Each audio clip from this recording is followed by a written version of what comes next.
తెలంగాణపై చేసిన కుట్రలను తన గొప్పలుగా చెప్పుకుంటున్న నేత ఏపీకి సీఎం. ఉద్యమంతో సంబంధం లేని ఉద్యమ సమయంలో పిస్టోలు జేబులో పెట్టుకుని తిరిగిన మరొకరు తెలంగాణకు ముఖ్యమంత్రి. ఓటుకు నోటు కేసు సందర్భంలో అడ్డంగా బుక్కైన ఇద్దరు చేతుల్లో ఇప్పుడు రాజ్యాధికారం. అందుకే ఇది తెలంగాణకు ఇంతటి కష్టకాలం. మున్ముందు వచ్చేది గడ్డుకాలం. గోదావరి జలాలపై ఇది మరో గండం. బనకచెర్ల కోసం తెలంగాణ హక్కులకు బలిపీఠం. గోదావరి జలాల విషయంలో ఖచ్చితంగా ఇదొక కీలక పరిణామం. ఏపీ ప్రతిపాదిస్తున్న పోలవరం బనకచెర్ల లింకు ప్రాజెక్టు నేపథ్యంలో తెలంగాణ ప్రయోజనాలు ఏమిటి? మన నీటి వాటాపై ఎలాంటి ప్రభావం పడుతుంది? తెలంగాణ ప్రభుత్వం తీసుకోబోతున్న నిర్ణయాలు రాష్ట్ర హక్కులను ఎందుకు కాపాడలేకపోతున్నాయి?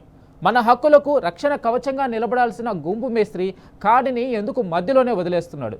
రాజకీయ సఖ్యత కోసం నీటి ప్రయోజనాలను బలి చేస్తారా?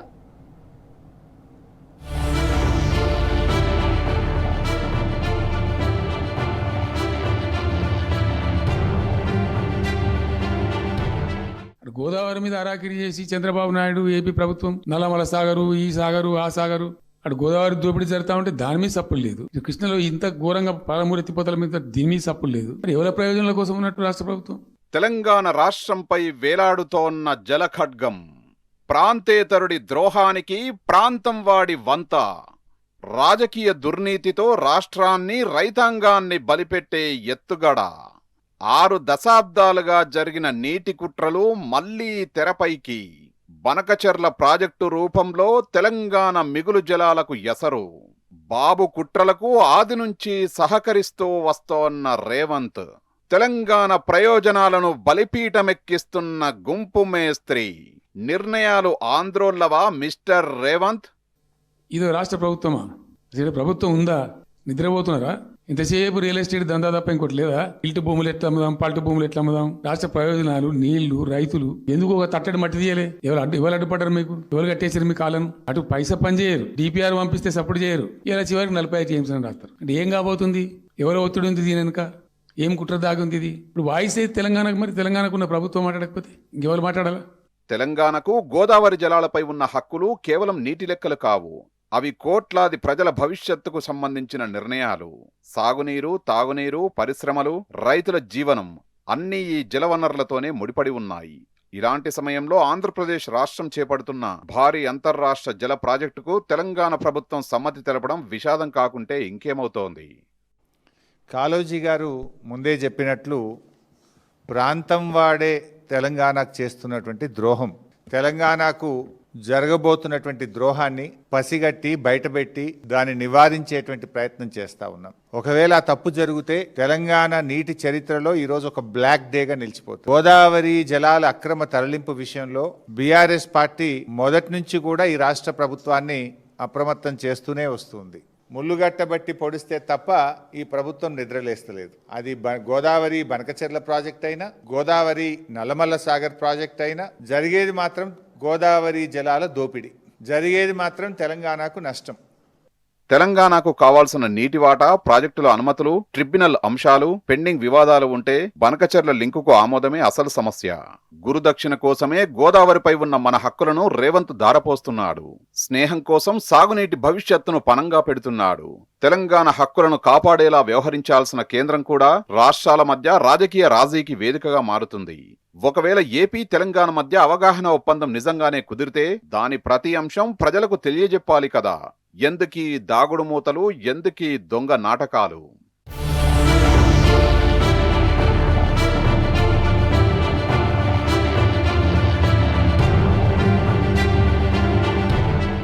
గోదావరి జలాలను కొల్లగొట్టేందుకు ఏపీ సర్కారు చేపట్టిన పోలవరం బనకచెర్ల లింకు ప్రాజెక్టుకు రేవంత్ రెడ్డి సర్కారు ఆమోదం తెలిపేందుకే సిద్ధమైంది.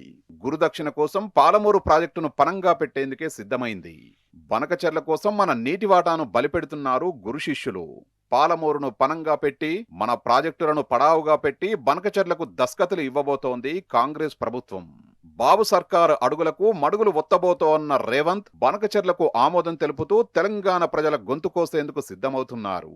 సెప్టెంబర్ మొదటి వారంలో ఏపీతో ఎంఓయూకు ఏర్పాట్లు చేస్తున్న గుంపు మేస్త్రికి మన నీటి హక్కుల్ని బలిపెట్టే కుతంత్రాలకు మధ్యవర్తి కేంద్రమై కావడం మరో దారుణం. ప్రాజెక్టు పేరు మారింది తప్ప ఆంధ్రప్రదేశ్ జలదోపిడిని మాత్రం ఆపలేదు. ఈ జలద్రోహం విషయంలో కత్తి బాబు గారిది, పొడిచేది రేవంత్ రెడ్డి. వెనకట కేసీఆర్ గారు చెప్పేటోళ్ళు కత్తి ఆంధ్రోళ్ళది, పొడిచేటోడు మనోడే ఉన్నాడు అన్నట్టు గోదావరి జలద్రోహం విషయంలో కత్తి బాబు గారిది, పొడిచేటోడు రేవంత్ రెడ్డి గారు. సమైక్య రాష్ట్రంలో ఆనాడు కృష్ణా నదీ జలాల్లో తెలంగాణకు తీరని ద్రోహం చేసింది కాంగ్రెస్. ఈరోజు గోదావరి జలాల్లో కూడా తీరని ద్రోహం చేస్తున్నది నేటి కాంగ్రెస్. బనకచెర్లపై రేవంత్ సర్కార్ వైఖరి ఆది నుంచి అనుమానాస్పదమే. రోజుకో మాట, పూటకో డ్రామా, డైవర్షన్ డైలాగులు, భేటీల మాటున రహస్య మంతనాలు తెలంగాణ గమనిస్తూనే ఉంది. సీఎం సొంతగడ్డపై పాలమూరును పూర్తి చేయలేకపోతోన్న రేవంత్ ప్రభుత్వం ఏపీ ప్రభుత్వం చెప్తున్న ప్రతి మాటకు తలోపుతోంది. ఉభయ ప్రయోజనం ముసుగులో ఏపీ నీటి దోపిడీకి అభయమిస్తోంది. బనకచెర్ల, నల్లమల సాగర్, ముచ్చుమర్రి, వెలిగొండలో ఒక్కొక్కటిగా జల ఖడ్గాలు దించబోతోంది.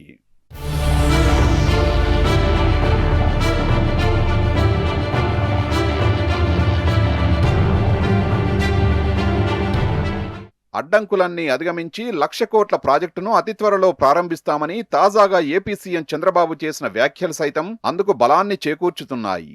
ఏపీ ప్రభుత్వం 81,000 కోట్లతో పోలవరం బనకచెర్ల లింకు ప్రాజెక్టును గతంలోనే ప్రతిపాదించింది. పోలవరం కుడి కాలువ, తాడిపూడి కాలువల సామర్థ్యాన్ని పెంచి 200 టీఎంసీల గోదావరి జలాలను కృష్ణా డెల్టా, ప్రకాశం బరాజ్కు తరలిస్తుంది. అక్కడి నుంచి బొల్లాపల్లి రిజర్వాయర్కు, అట్నుంచి పల్నాడు ప్రాంతానికి సాగు, తాగునీరు, ఆపై బనకచెర్ల క్రాస్ హెడ్ రెగ్యులేటరీ దాకా తరలించడం ఈ ప్రాజెక్టు ప్రధాన లక్ష్యం. ఏపీ సర్కారు చేసిన ఆ ప్రతిపాదనలపై కేంద్ర సంస్థలైన ఎన్డబ్ల్యూడీఏ, పోలవరం ప్రాజెక్టు అథారిటీ, కోబేసిన్ రాష్ట్రాలు అభ్యంతరాలు తెలిపాయి. అయినా ఏపీ సీఎం చంద్రబాబు ఒత్తిడితో కేంద్రమే రంగంలోకి దిగింది. పోలవరం డైవర్షన్ ద్వారా వచ్చే 45 టీఎంసీలను వదులుకొని తెలంగాణ చేపట్టిన పాలమూరు, రంగారెడ్డి ఎత్తిపోతల పథకానికి ఏపీ అంగీకరించాలని, అప్పుడు బనకచెర్ల లింకు ప్రాజెక్టుకు తెలంగాణను ఒప్పిస్తామంటూ కొత్త వాదనను ముందుకు తెచ్చింది. పోలవరం, నల్లమల్ల సాగర్ విషయంలో మొదటి నుంచి కూడా రేవంత్ రెడ్డి గారి ప్రభుత్వం ఒక ప్లాన్డ్ గా ఆంధ్రప్రదేశ్ ప్రభుత్వానికి సహకరిస్తూ వస్తుంది. ఢిల్లీలో మీటింగ్ జరిగినప్పుడు ఆనాడే బీఆర్ఎస్ హెచ్చరించింది మీటింగ్ పోవద్దు అని.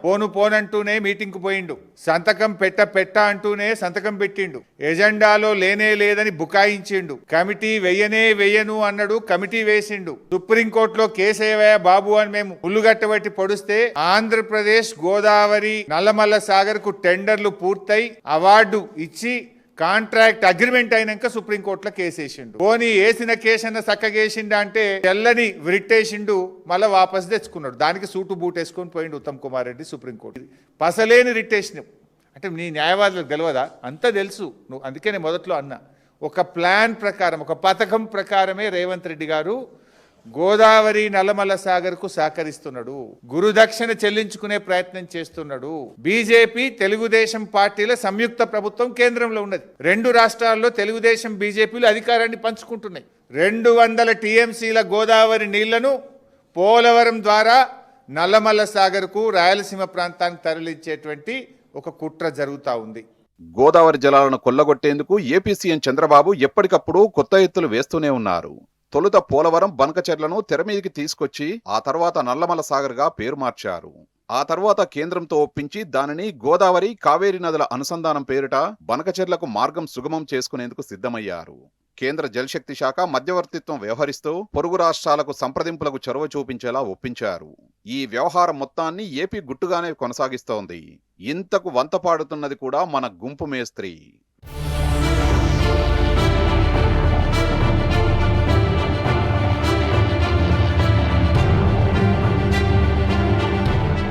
బనకచెర్లను తెరమీదికి తీసుకురాగానే తొలుత కేంద్ర సంస్థలైన సిడబ్ల్యూసి, ఎన్డబ్ల్యూడీఏ, జీఆర్ఎంబీ, కేఆర్ఎంబీ తదితర సంస్థలే తీవ్ర అభ్యంతరాలు వ్యక్తం చేశాయి.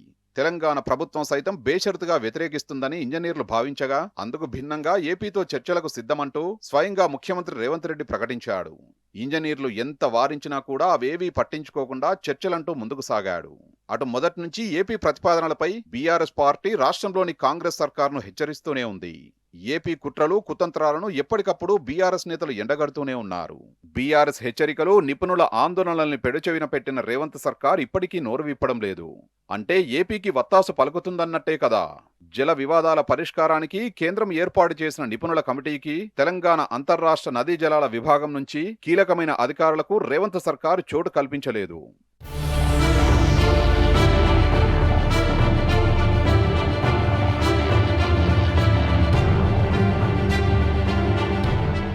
అయితే తెలంగాణ ప్రాజెక్టులను వ్యతిరేకించి జల హక్కులను కాలరాసేందుకు యత్నించిన ఆదిత్యనాథ్ దాస్నే నిపుణుల కమిటీకి సిఫారసు చేసింది. ఆనాటి నుంచి రాష్ట్ర ఇంజనీర్లతో సంబంధమే లేకుండా ఆదిత్యనాథ్ దాస్ ఒక్కరే కేంద్రంతో ఏపీతో గుట్టుగా వ్యవహారాన్ని సాగిస్తూ వచ్చారు. అదీగాక ఇటీవల కేంద్ర జలసంఘం ఇంజనీర్లు శ్రీశైలం ప్రాజెక్టుతో పాటు బనకచెర్ల తదితర అవుట్లెట్లను సైతం క్షేత్రస్థాయికి వెళ్లి పరిశీలించారు. ఆ తర్వాతే సదరన్ జోనల్ కౌన్సిల్ సమావేశం కొనసాగింది. తాజాగా కేంద్ర జలశక్తి శాఖ ఒప్పందాలకు దస్త్రాల్ని సిద్ధం చేస్తోంది. ఏపీ ప్రతిపాదనలకు తెలంగాణలోని రేవంత్ సర్కార్ గ్రీన్ సిగ్నల్ ఇచ్చినట్లు సమాచారం. ఇటీవల తమిళనాడు వేదికగా కేంద్ర హోంశాఖ మంత్రి అమిత్ షా నేతృత్వంలో దక్షిణాది రాష్ట్రాల సమావేశం సందర్భంగానే కేంద్ర జలశక్తి శాఖ అధికారులే స్వయంగా ఈ విషయాన్ని నిర్ధారించారు. సెప్టెంబర్ తొలివారంలోనే కేంద్రం సమక్షంలో నిర్వహించనున్న ప్రత్యేక సమావేశంలోనే రేవంత్ ఏపీ సీఎం చంద్రబాబు ఆ ఒప్పందాలపై సంతకాలు పెట్టేందుకు ముహూర్తం ఖరారైందని సమాచారం.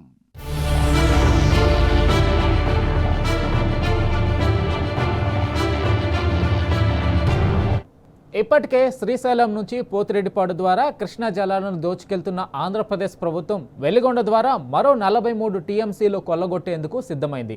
వెలిగొండ ప్రాజెక్టు ప్రారంభానికి సన్నాహాలు చేస్తుంది. నీటి కేటాయింపులు లేకున్నా, కృష్ణా బేసిన్లో ప్రాజెక్టులు నిండకపోయినా, వరద రాకున్నా దొడ్డిదారిన మళ్లించేందుకు ముమ్మర కసరత్తు చేస్తుంది. తెలంగాణకు తీరని జలద్రోహానికి ఒడిగడుతుంది. నిబంధనలను కాలరాస్తూ ఆంధ్రప్రదేశ్ సర్కారు నీళ్లు తీసుకెళ్లేందుకు యత్నిస్తుంటే రేవంత్ సర్కారు నిద్దమత్తులో జోగుతుంది. అక్రమ తరలింపును అడ్డుకోకుండా నిమ్మకు నీరెత్తినట్లు వ్యవహరిస్తుంది.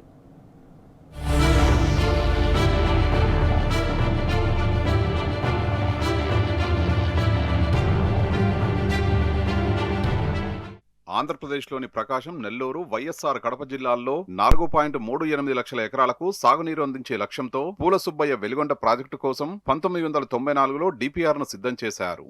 ఆ తర్వాత 2005 ఆగస్టులో వైఎస్ఆర్ ప్రభుత్వం జలయజ్ఞంలో భాగంగా ప్రాజెక్టుకు పరిపాలనాపరమైన అనుమతులు మంజూరు చేసి పనులు ప్రారంభించింది. కృష్ణాలో వరద కొనసాగుతున్న సమయంలో శ్రీశైలం రిజర్వాయర్ 841 అడుగుల వద్ద బ్యాక్ వాటర్ నుంచే 43 టీఎంసీలను తరలించడం ఈ ప్రాజెక్టు ఉద్దేశం. ఇందుకోసం కొల్లం వాగుపై ఇంటేక్ పాయింట్ హెడ్ రెగ్యులేటరీని నిర్మించారు. అప్రోచ్ ఛానల్ ద్వారా జంట సొరంగాలకు, అక్కడి నుంచి ఫీడర్ ఛానల్కు, ఆపై ప్రకాశం జిల్లాలో 53 టీఎంసీల సామర్థ్యంతో నిర్మించిన నల్లమల సాగర్కు కృష్ణా జలాలు తరలిస్తారు. అక్కడి నుంచి కాల్వలకు మళ్లించి నీరందిస్తారు. ఇప్పటికే పనులు పూర్తి కాగా ఈ సీజన్లో ప్రారంభించేందుకు ఏపీ సర్కార్ చకచకా సన్నాహాలు చేస్తోంది. రేవంత్ రెడ్డి ఏమంటుండు, బనకచెర్లకు ఒకవేళ మీరు అనుమతిస్తే మా తెలంగాణలోని పాలమూరుకి ఎన్ఓసి ఇవ్వండి అంటున్నాడు. కానీ ఇక్కడ జరిగే నష్టం పాలమూరు జిల్లాకు నష్టం, గోదావరికి నష్టం, 2 రకాల నష్టం చేస్తున్నాడు రేవంత్ రెడ్డి. ఈయన అవగాహన రైత్యం వల్ల. ఏంది ఇక్కడ? నిజానికి పాలమూరుకు కేటాయించిన 90 టీఎంసీలు మనవే, 45 టీఎంసీలు మైనర్ ఇరిగేషన్, 45 టీఎంసీలు మన హక్కుగా రావాల్సిందే. అది ఆల్రెడీ 80లో పైన కర్ణాటకకు 14 అనుమతి ఇచ్చేసిండ్రు, 21 మహారాష్ట్రకు అనుమతి ఇచ్చేసిండ్రు. ఈ 45 మనకి ఇచ్చి తీరాల్సిందే. ఇన్ఫ్యాక్ట్ ఆ విషయం ఇప్పుడు ట్రిబ్యునల్ ముందు ఉంది.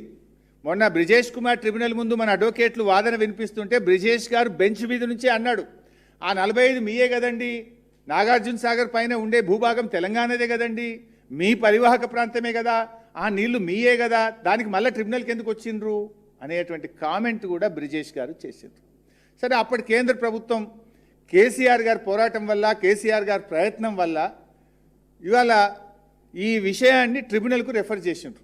మొత్తం రీడిస్ట్రిబ్యూషన్ ఆఫ్ కృష్ణా వాటర్ 811 పాతై, కొత్తగా బ్రిజేష్ గారు ఇచ్చినటువంటి 194, 2 కలిపితే 1005 టీఎంసీలు. ఆ 1005ను రీడిస్ట్రిబ్యూట్ చేయండి. ఈ 45 కూడా తెలంగాణకి ఇచ్చే విషయాన్ని కూడా బ్రిజేష్ కుమార్ ట్రిబ్యునల్ ముందుకు పోయింది. 1005 ప్లస్ 45 అంటే 1050 టీఎంసీలను ఇప్పుడు ట్రిబ్యునల్ డిసైడ్ అయిపోతా ఉంది. బచావత్ ట్రిబ్యునల్ ప్రకారం కృష్ణా జలాలను తొలుత బేసిన్ అవసరాలకే వినియోగించాలి. అక్కడి తాగు, సాగునీటి అవసరాలకే ప్రాధాన్యత ఇవ్వాలి. కానీ ఉమ్మడి పాలకులు అందుకు విరుద్ధంగా కృష్ణా బేసిన్ ఆవల, పెన్నా బేసిన్ కు మళ్లించేలా వెలిగొండకు అంకురార్పణ చేశారు. తొలుత 3200 క్యూసెక్లతో చేపడతామని చెప్పారు. తర్వాత ఇష్టారాజ్యంగా విస్తరించారు. శ్రీశైలం నుంచి జలాలను మళ్లించే జంట సొరంగాల గరిష్ట సామర్థ్యం 17,000 క్యూసెక్లను మళ్లించేలా రూపొందించారు. ప్రాజెక్టుకు అనుబంధంగా అనేక నిర్మాణాలు చేపట్టారు. దీంతో రిజర్వాయర్ 841 అడుగుల నుంచే నీటిని మళ్లించేందుకు ఏపీకి అవకాశం ఏర్పడింది. వెలిగొండ ప్రాజెక్టు ద్వారా 43 టీఎంసీలు మాత్రమే తరలిస్తామని ఏపీ చెబుతోంది. ఆచరణలో అందుకు విరుద్ధంగా వ్యవహరిస్తోంది. ఇందులో భాగంగా పలు రిజర్వాయర్లను తెరపైకి తెచ్చింది. శ్రీశైలం రిజర్వాయర్ నుంచి తొలుత ప్రకాశం జిల్లాలోని నల్లమల్ల సాగర్కు నీళ్లు తరలిస్తోంది. వాస్తవంగా గుట్టల మధ్య ఖాళీలను సుంకేసల, గొట్టిపడియ, కాకర్ల ప్రాంతాలను కలుపుతూ నల్లమల్ల సాగర్ను 53 టీఎంసీల పూర్తిస్థాయి నీటి నిల్వ సామర్థ్యం, 43 టీఎంసీల లైవ్ స్టోరేజీ సామర్థ్యంతో నిర్మించారు. అంటే డెడ్ స్టోరేజీ 10 టీఎంసీలుగా నిర్ధారించారు. ఆ జలాలను వినియోగించుకునేందుకు ఏపీ అదనపు నిర్మాణాల్ని చేపట్టింది.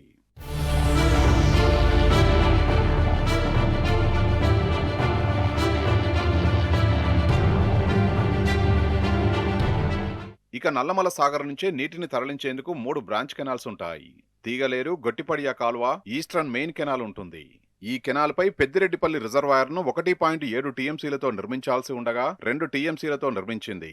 ఈస్టర్న్ మెయిన్ కెనాల్కు అనుబంధంగా వెస్టర్న్ బ్రాంచ్ కెనాల్ను చేపట్టింది.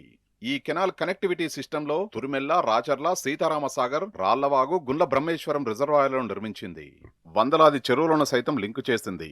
శ్రీశైలం రిజర్వాయర్కు కుడివైపు వెలిగొండ, ఎడమవైపు తెలంగాణకు చెందిన ఎస్ఎల్బీసీని ఒకేసారి ప్రారంభించారు. వెలిగొండ ప్రాజెక్టుకు సంబంధించిన వరదను 30 రోజులకే లెక్కగట్టి డిజైన్ చేసింది. అందుకు అనుగుణంగా 2 సొరంగాలు, ఒక టన్నెల్ 7 మీటర్ల వ్యాసం, మరొకటి 9.2 మీటర్ల వ్యాసంతో 18.8 కిలోమీటర్ల పొడవుతో నిర్మించేందుకు సిద్ధమైంది. టన్నెళ్లను టన్నెల్ బోరింగ్ మిషన్ టెక్నాలజీతో చేపట్టింది.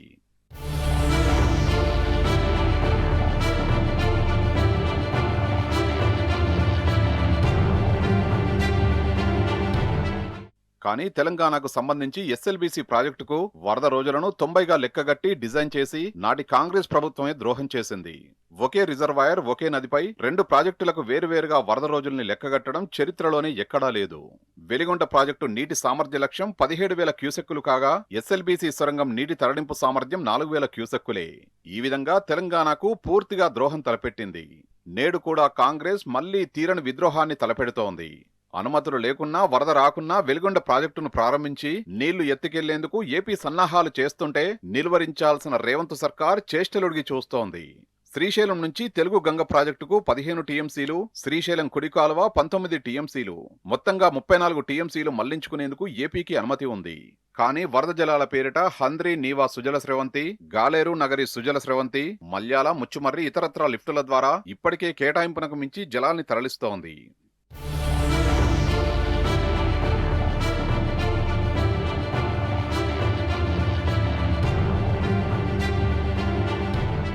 వెలిగొండ నుంచి సైతం నీళ్లు మళ్లించేందుకు సిద్ధమవుతోంది. వెలిగొండ ప్రాజెక్టును సైతం వరద జలాల ఆధారంగా చేపట్టారు. కృష్ణా బేసిన్లో ప్రాజెక్టులన్నీ నిండి సముద్రానికి వృధాగా పోయే సమయంలో 30 రోజుల్లో 43 టీఎంసీలను తరలిస్తామని చెప్పి నాడు ఈ రిజర్వాయర్ను తెరపైకి తెచ్చారు. కానీ ప్రస్తుతం కృష్ణా బేసిన్లో సాధారణం కంటే 45% లోటు వర్షపాతం నమోదైంది. వానాకాలం ప్రారంభమై 3 నెలలైనా ప్రాజెక్టులు పూర్తిగా నిండలేదు. కృష్ణా బేసిన్లోని ప్రాజెక్టుల్లో 152 టీఎంసీల లోటు ఉంది. ఇవేమీ పట్టని ఏపీ ప్రభుత్వం తెలంగాణకు గండి కొడుతూ ఆంధ్రాకు అక్రమంగా నీళ్లు తరలించేందుకు యత్నిస్తోంది.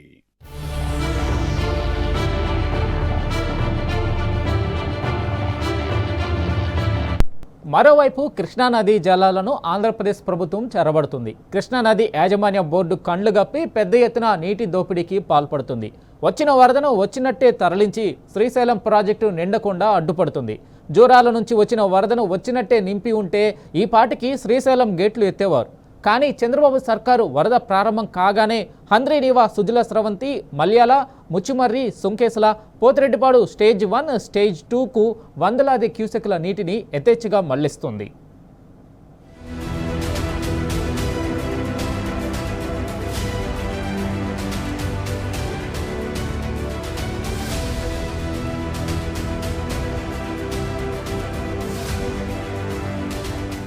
అధికారిక లెక్కల ప్రకారం ఇప్పటి వరకు సుమారు 10 టీఎంసీల నీటిని ఎత్తిపోసింది ఏపీ ప్రభుత్వం. కానీ 15 నుంచి 20 టీఎంసీల నీటిని మళ్లించినట్లు అనధికారిక లెక్కలు. ఈ లెక్కలను కేఆర్ఎంబీ దాచిపెట్టింది. ఎల్నినో ప్రభావంతో తెలంగాణలో తీవ్ర వర్షాభావ పరిస్థితులు నెలకొన్న వేళ మహారాష్ట్ర, కర్ణాటక రాష్ట్రాల్లో ఎగువన కురిసిన భారీ వర్షాలకు కృష్ణానదికి నెల రోజులుగా ఎడతెరిపి లేకుండా వరదలు వస్తూనే ఉన్నాయి. వీటిని సాకుగా చేసుకుని ఆంధ్రప్రదేశ్ ప్రభుత్వం కృష్ణా జలాల్లో దోపిడీకి తెరలేపింది.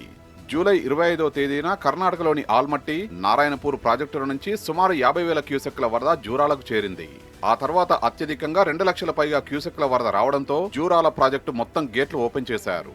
ఇప్పటి వరకు జూరాల నుంచి 180 నుంచి 190 టీఎంసీల నీరు శ్రీశైలానికి చేరినట్లు నీటిపారుదల శాఖ అధికారులు విడుదల చేసిన ఇన్ఫ్లో అవుట్ఫ్లోను బట్టి లెక్కలేశారు.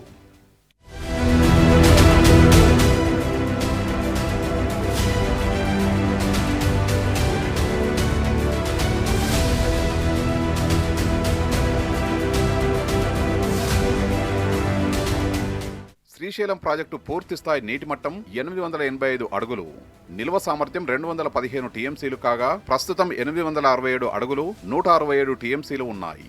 అయితే ఇటు జూరాల ప్రాజెక్టు నుంచి వెలువడే లెక్కల్లో కూడా ఏపీ ప్రభుత్వ ప్రమేయం ఉండొచ్చనే అనుమానాలు వ్యక్తమవుతున్నాయి.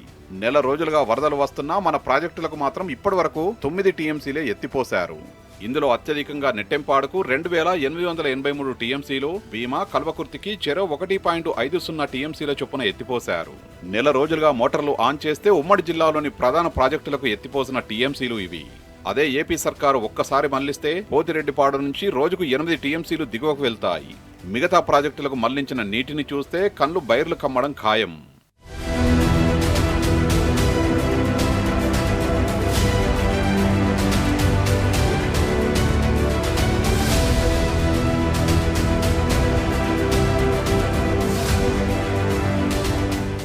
ముఖ్యమంత్రి రేవంత్ రెడ్డి తమ జిల్లా వాడే అయినా తమకు అన్యాయం జరుగుతుందని పాలమూరు వాసులు ఆవేదన వ్యక్తం చేస్తున్నారు. దాదాపు 3 ఏళ్ల నుంచి కృష్ణానదికి వరుసగా వరదలు వస్తున్నా బీఆర్ఎస్ ఆందోళనకు దిగితే తప్ప కాంగ్రెస్ ప్రభుత్వం మోటార్లు ఆన్ చేయని పరిస్థితి నెలకొంది.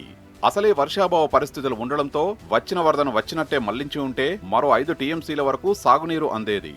పాలమూరు రంగారెడ్డి ఎత్తిపోతల పథకాన్ని ఈ 3 ఏళ్లలో 3 కిలోమీటర్ల కాల్వను పూర్తి చేసి ఉంటే సుమారు 30 నుంచి 40 టీఎంసీల వరకు నీటి నిల్వ చేసే అవకాశం ఉండేది. కనీసం ప్రభుత్వం ఈ నెల రోజుల్లో కృష్ణానదిని ఆనుకొని ఉన్న నార్లాపూర్ రిజర్వాయర్లో 4 టీఎంసీలైనా నింపి ఉంటే వాటిని కల్వకుర్తి ఎత్తిపోతల పథకానికి డైవర్ట్ చేసే అవకాశం ఉండేది. ముఖ్యమంత్రి స్థాయిలో ఉండి కూడా ఉమ్మడి జిల్లాకు వెన్నుపోటు పొడిచారని రైతులు విమర్శిస్తున్నారు.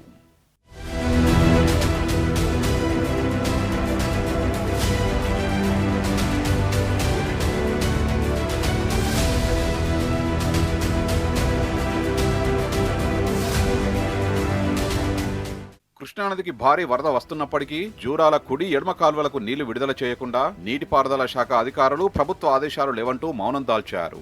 దీంతో మాజీ మంత్రి సింగిరెడ్డి నిరంజన్ రెడ్డి, మక్తల్ మాజీ ఎమ్మెల్యే చిట్టెం రామ్మోహన్ రెడ్డి తూములను తెరుస్తామని హెచ్చరించడంతో ఎట్టకేలకు కుడి ఎడమ కాల్వలకు సైతం నీటిని వదిలారు. భీమా ఫేజ్ 2 ప్రాజెక్టుకు కూడా నీటిని వదలకుండా తాత్సారం చేయడంతో మళ్లీ అల్టిమేటం ఇవ్వాల్సిన పరిస్థితి వచ్చింది.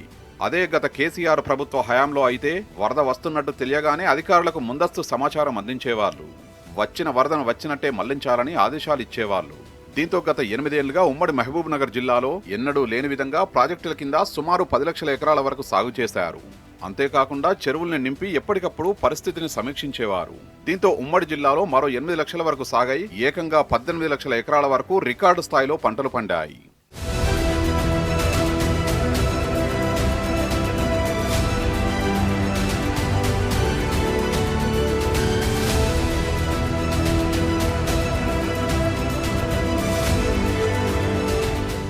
ఎగువన కురిసిన వర్షాలకు కృష్ణానదికి జూలై 26న వరద మొదలైంది.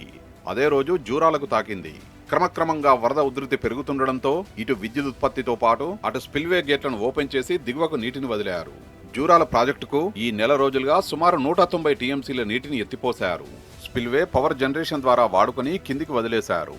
మొత్తం ఉమ్మడి పాలమూరు జిల్లా ప్రాజెక్టులకు ఇప్పటి వరకు జూరాల ప్రాజెక్టు కింద మొత్తం 7.228 టీఎంసీలను ఎత్తిపోశారు. జూరాల నుంచి శ్రీశైలం మధ్యలో కల్వకుర్తి ఎత్తిపోతల పథకం ద్వారా 1.758 టీఎంసీలు మాత్రమే ఎత్తిపోశారు. మొత్తంగా సుమారు 9 టీఎంసీలను 5 ప్రధాన ప్రాజెక్టులు 2 కాల్వల ద్వారా నీటిని లిఫ్ట్ చేశారు. ఇదిలా ఉండగా శ్రీశైలం ప్రాజెక్టుకు జూరాల నుంచి సుమారు 190 టీఎంసీల నీటిని వదిలితే ప్రస్తుతం శ్రీశైలంలో 165 టీఎంసీల నీటి నిల్వ ఉంది. ఇది ఇవాల్టి ట్రెండింగ్ నౌ. నమస్తే.